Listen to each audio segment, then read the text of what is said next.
Humanity could not be manipulated and deceived without phantom self. It couldn't happen. Because what is phantom self? We are not even multidimensional, we're all-dimensional beings. We are a point of attention within all existence, the great infinite forever.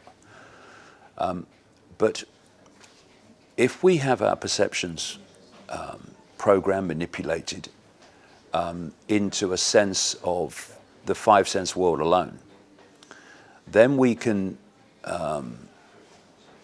cease to self-identify with infinite I and start to self-identify with little me. If you said to almost anybody, who are you? They'd give you their name, they'd give you perhaps their job, they'd give you their country, they'd give you their religion, you know, whatever. How many would say, I'm infinite awareness having an experience, having a human experience? Very few would say that, because that's not the way people self-identify. Why? Because from the earliest age, we're led to identify with the five-sense world, to identify the experiences we're having with the nature of who we are. So, you know, when you look at a human life, unless you've got aware parents, from the moment you leave the womb, the programming of your sense of self-identity starts. And then, of course, it's hit by the education system, which is devastating, giving you the state's version of everything, including the state's version of you, scientific version of you. I mean, what does science in its central mainstream nature say?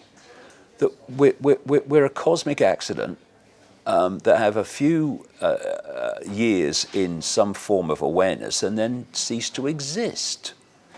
Now, what is that telling a child? What is that telling an adult as they get older? It's telling them that their experiences that they're currently having, and these labels that we give to those experiences, like I am a this, I am a that, is who they are. Now, there's that great line, which is so true: energy flows where attention goes.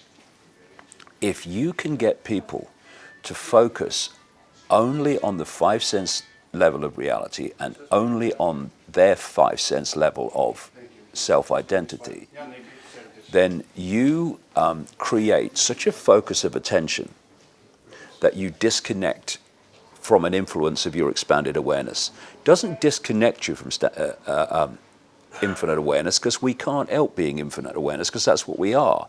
But you can get disconnected from it, from an influence of it. There's a video on the internet I saw years ago, I'm sure it must still be there, where this video starts, and there's kind of basketball players throwing a ball around. And words come on the screen basically saying, count how many times the ball is thrown between, I don't know, the white team, words to that effect. And so people watch and they follow the ball. And then it ends, and words come on the screen. It says, did you see the gorilla? Right? Now, virtually no one sees the gorilla. So what they do then is they play the same tape back. And while this ball's being thrown around, this person in a gorilla suit walks on to the middle of the screen, looks around and walks off, because the focus on the ball destroyed peripheral vision. And that's what this focus of the five senses does. And, you know, when spiritual people, I've heard them often over the years say, you shouldn't go into this conspiracy stuff, it's negative and all that stuff. We must be spiritual. My question is, all right then, why aren't we? Why aren't we? Why don't people in the great majority self-identify with being spirit and consciousness having an experience? Why do they associate with the experience? Because there's a conspiracy to put them there. Because you cannot manipulate and direct the lives of billions of people in a state of I am infinite awareness having an experience. You can't do it. Not least because that expansion of awareness makes you connect dots. You cannot be deceived in the same way. You can't. It can't work. So they have to put us in phantom self mode for us to be manipulated, for us to be controlled. Once you're in phantom self mode, you are in a sense of isolation. And that sense of isolation and groups of people who are in a state of isolation can be played off against other groups to divide and rule the target population. Those in infinite awareness know we're all one, so what are we fighting for? But that's not what it's like from the perception of phantom self. And then comes the question, well, what do we do about it? Well, first of all, we have to seek enlightenment, don't we? No, well, we don't. We don't.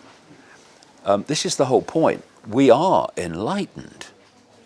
The reason we get caught in phantom self are all these onion skins, layers of perception programming that we are put through from cradle to grave. I mean, look at it. You come out of the womb, you're influenced by your parents who've been through the system you're about to go through. You then in a ridiculously short time, you're sitting at a desk being told about everything by a teacher that's representing the state, representing the system's version of everything, and woe betide the teacher if they don't, because they won't be a teacher very long. And then you go to higher education, and professors basically tell you what to think. And then you go out into the world, and you look at the institutions of the world from where the population gets its sense of reality from. Science, medicine, journalism, politics, the corporate world. And people have entered those different expressions of this system, this structure, having been through this all their formative years, giving them a certain limited view of everything, including themselves. So they go out into these institutions, and now these institutions are confirming to each other, actually, that core programming, what I call the postage stamp consensus, is true. So if you have a journalist who wants to do a story on healing or health, he won't go to a healer who might have a tremendous record of dealing with this subject he's talking about. No. They'll go to a doctor and they'll get the song sheet. You want to talk about reality, go to a scientist and get the song sheet. And so if you look at it, you've got this download of normal, this download of how things are, download of limitation actually. And then all the institutions, not least journalism, politics, all of it, then take their point of reference for everything from this download. And anyone that challenges the download, people who've accepted the download, then turn on them. You're mad. You can't say that. That's ridiculous. You're dangerous. All this stuff. And so what then happens is even people that are starting to think, well, maybe there's more to know. Even if they keep it in their own mind, they're still, in terms of the way they express themselves, they stay within the norm because they don't, they fear what other people think. And so it's a program, and it's a tyranny to enforce the program, and therefore, and it is happening. I'm seeing it. It's happening. It's happening like never before, on a scale that's never before, and also touching the kinds of people I've never seen before. System people are now going, well, hold on a minute, maybe there is more to know, and to break out of this perceptual straitjacket, people just have to stiffen the backbone and say, actually, I'm going to decide my reality, no one else. And if my mother, my father, the people at work, whatever, don't like it, well, they'll just have to do the other thing, because I'm now going to decide my reality. Okay, I'm going to get a blank sheet of paper, symbolically or literally, and for my perceptions of reality and my perceptions of self to get on that piece of paper, they've got to go through my filter. I'm no longer just accepting them because somebody with letters after their name told me. I'm no longer accepting it just because everybody knows that. Well, everybody knows that because everyone's been through the same program. This is how it works. you know, and so it's this awakening. What is this awakening that people talk about? It's simply a deletion of the perception programs that stopped us being what we are anyway, which is expanded awareness. So this is the thing, and if people want to continue to submit to the perceptual impositions of society and peer pressure and all this stuff, nothing's going to change. Nothing's going to change. Because, you know, I see people, they look at the conspiracy and they look at the things that are going on and they say, we've got to fight, and, you know, we fight the enemy and fight for peace. I love that one. But actually, the ultimate revolution, and actually the only revolution that ever changed anything, is a revolution of perception, because from that everything comes. See, if you have a perception that the system knows best, that just because someone calls himself a scientist, they must know what they're talking about. Well, thalidomide, knew best, what do you think? And such things. And that, you know, they're the government, they must know. They're journalists, they must know. They're doctors, they must know. And even funnier. Then they're not going to change anything. What they need to do is to realize that, you know, we have the ability and the right to decide our own perceptions. And that means not being lazy. It means not accepting the way things are just because that's what people accept the way things are, but actually look at it, do some research. And when you take this postage stamp consensus of normal belief and you put it through that filter to see if it will get on that blank sheet of paper and earn its place, it's extraordinary. Virtually nothing earns its place that we've been told from cradle to grave to believe in. So it's a perceptional revolution, not least the perception of the nature of self, that will change everything, because it is the programmed nature of those things that have put us where we are. We just need to remove the cause of the problem. Living in a third dimension, how did or do you recognize the phantom self? And how do you cope with this to transform it in your daily situation? Well, it's another area. I don't think we live in this slightly different question. I don't think we live in the five sense world. I think the five sense world is a source of information we decode into a world we think we live in. But it's just something you become more aware of. If you go through life unconsciously, just reacting to program, reacting to the download of perception, then it's very much like someone sitting at a computer at a desk, and that someone with the mouse and the keyboard is expanded awareness, and the computer is five sense body mind. Now, when the two are working together, we're all right here. We've got different perspectives, and we've got the more expanded view of what's happening. But when the computer takes over, say with a virus, and the computer then is not responding to the mouse and the keyboard, but is going its own way, then there's not a lot you can do. Because you actually become a software program which is constantly reacting to some, well, perceptual expression of someone pressing enter all the time. React. When you become more conscious, and it's not this great, I've got to become more conscious. We're talking about just moving into our natural state. You've got the body reactions, but once you become even a little bit conscious beyond body-mind, you reach that point where you can observe body-mind reactions. Instead of being them, being of it and in it and of it, you're starting to observe it, so you can pull yourself back. And of course, the way the world's structured, all the time we're facing situations that pull us into phantom self, all the time.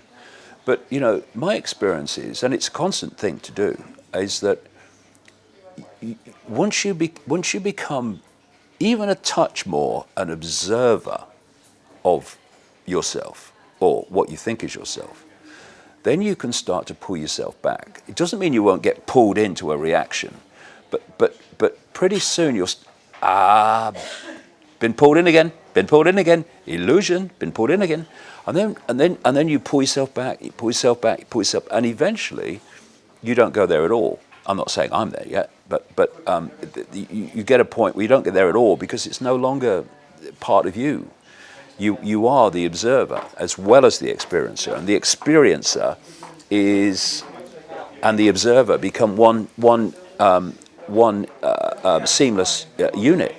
And very much for me, not just symbolically, but literally within this world, that unity of the observer and the experiencer comes from the heart and the head and the emotions becoming one. I found it very interesting to read that there's an organization in America, I've read quite a bit about here and there over the years, called the Heart Math Institute, which looks at the power of the heart, the electromagnetic heart, the energetic heart, what people in the East call the heart chakra and that.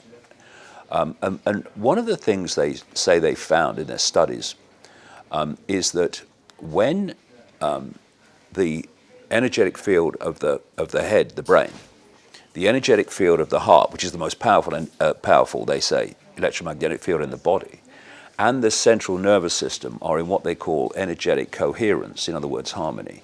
People move into a higher level of awareness. And when that coherence, harmony is broken, then they go into a lower level of awareness. And if you look at the way society is structured, people are constantly being triggered and poked to drop into imbalanced, particularly emotional states, which break that coherence and hold us down. And one of the things about just starting to go into a sense of observing body-mind rather than being a completely it is you start to get a perspective on what matters and what doesn't. You know, it's funny. You know, I have this thing I call the deathbed revelation. If you were on your deathbed and you had 10 minutes to live, someone said to you, okay, looking back, what mattered? All the things that wind us up, that cause conflict, that cause emotional trauma, of resentment and what have you, none of them would be important. None of them would be important. The simple things would be important. How much I loved, how much I was loved, all those things. And if you then said to that person, well, actually, I was kidding you. You haven't got 10 minutes to live. But actually, for the rest of however long you've got, how about coming from the perspective you just come from? And looking at, I've read a lot of near-death experiences who've been out of the body and seen reality in a much more expanded way beyond this focus that this body focuses our attention at a very narrow frequency of reality. And when they come back, invariably, things that were important before are no longer important. Things that wound them up before don't wound them up anymore, because it doesn't matter. It's just an experience. And so if we can become an observer of our, not even actions, but our reactions, which is basically what emotion does, then we can start getting control of those reactions and therefore have more expanded awareness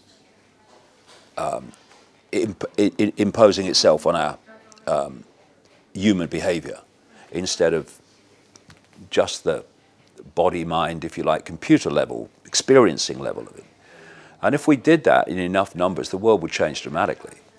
You know, it's like things like road rage are an extreme version of what I'm talking about, where people react to something and completely frickin' lose it. And how often do people do things like that and then go, what was I doing? What was I doing? I was crazy to do that. What was I doing?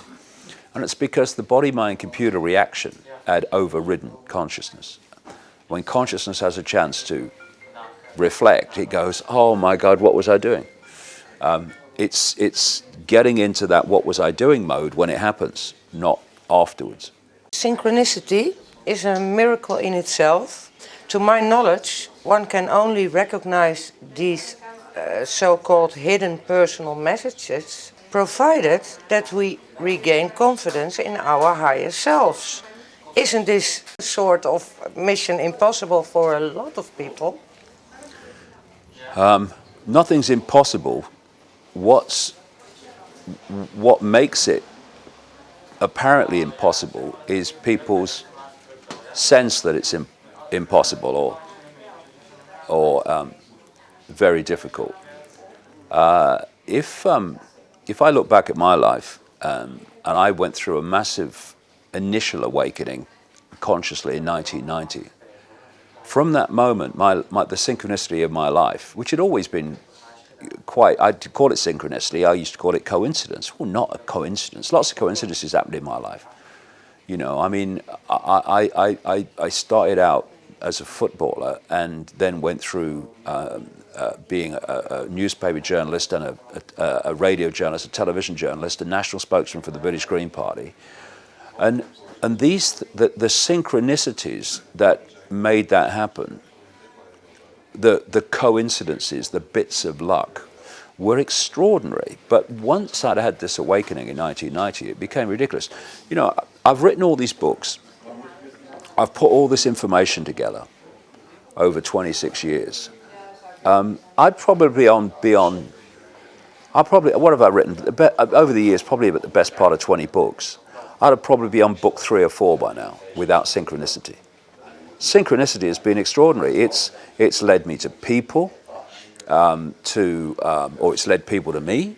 It's led me to experiences. It's led me to documents. It's led me to books that have given me the puzzle pieces. Yeah, wow. Without that synchronicity, I couldn't have done what I've done. I mean, if I'd have thought, okay, I'm going to uncover this now, and I went in search of uncovering it, forget it. Forget it. The reason you can uncover it is because some force is bringing the pieces to you.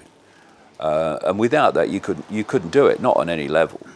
So why is it that you become more synchronistic? Well, there seems to be a law of physics that the more you expand your awareness, the higher your frequency. And the higher the frequency, the more information you can process, you can filter, you can work with. So when you're in little me, I've got no power mode, then you're in a low frequency state, not because you're worse than anyone else or you're a failure, but just reflecting your state of being. And therefore the amount of information, which is what energy is you can process is very little. When you expand your awareness, and anyone can do it, then you're processing more information. And this processing more information makes you much more open to synchronicity, because your energetic field can attach to more fields for a start, but it can attach to higher fields, and it can draw them into, you can draw them in, and we draw these fields in, and we call them people, documents, experiences, etc. And we say, whoa, what a coincidence, fancy meeting you here. Well, actually, what if they were an energetic field and you were an energetic field? And actually it's the attraction of the energetic fields that have created what appears to be a coincidence in the world of the holographic world of the illusory physical, as I would call it. And actually it's not an accident or a coincidence, you've drawn it to you. This is why when people say, okay, what I want to do now, I want to break out of the program. I want to be the true magnitude of who I am. And if you really mean it, it's not just words, you mean it, you have that intent. That intent draws to you energetic fields called people, places, locations, ways of life, experiences, bits of luck, that have attached to you because they've attached to your intent. And what you bring towards you is what you need to achieve that intent. And as I say in the talks, sometimes it's people you'd rather not have in your life, but your intent is that you want to be your true self. Okay, so why aren't you your true self? Well, because of all these layers of programming, perception programming, and this, that, and the other. Okay, so what that intent is going to do, it's going to bring to you the experiences you need to delete that stuff, so you achieve your intent. And it can be a challenging time, and people can say, oh dear, if this is spirituality, you can stick it. I don't like these. But if you keep with it, you come out the other side with your intent achieved. What we put out and pull towards us is constantly dictated by our state of being, by our intent, by the nature of what we put out, we get back. I call it vibrational magnetism, for want of a phrase. And this is why the more you open. When I talk about expand your awareness, the more you open your perceptions to greater possibility. Oh no, this is how it is. Well, maybe there are other ways of looking at it. What's happening? You're expanding your awareness by saying, well, I'm open to looking at it in another way. It's happening already, and then your frequency is increasing. Then you start to attach to different energy fields. Now suddenly, what you were pulling in before, this type of person, that type of experience, that type of opportunity or lack of it, now you're pulling in something else here, and your life's starting to change. And you think, oh, I've got this synchronicity in my life. What's just happened? Well, that's just happened. That's why it's happened. And it's this appreciation that the power over our lives is always with us. And this manipulation of perception is in effect a hijack of that power. If I have a certain perception, I will create a certain reality.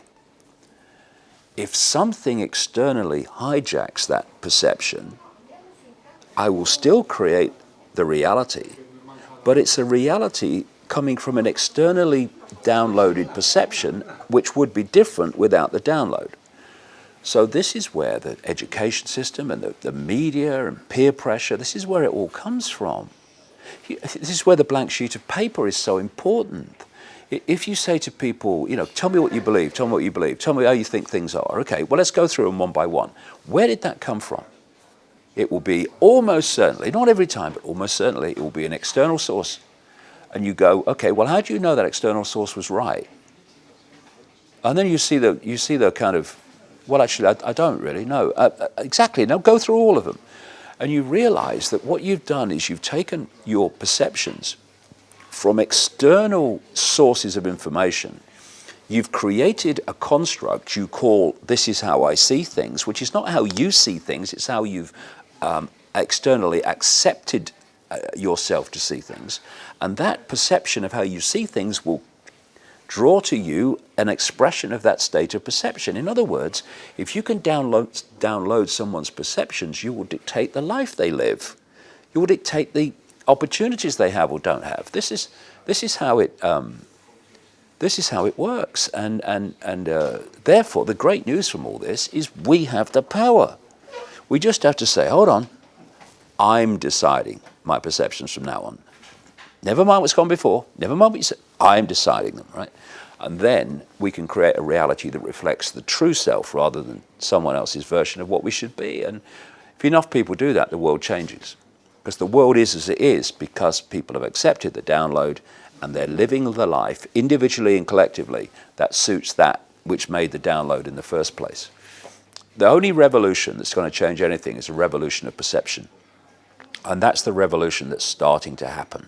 The stirring has started. The stirring has started, and the next 5 to 10 years are going to be amazing. because the stirring is going to become a tidal wave.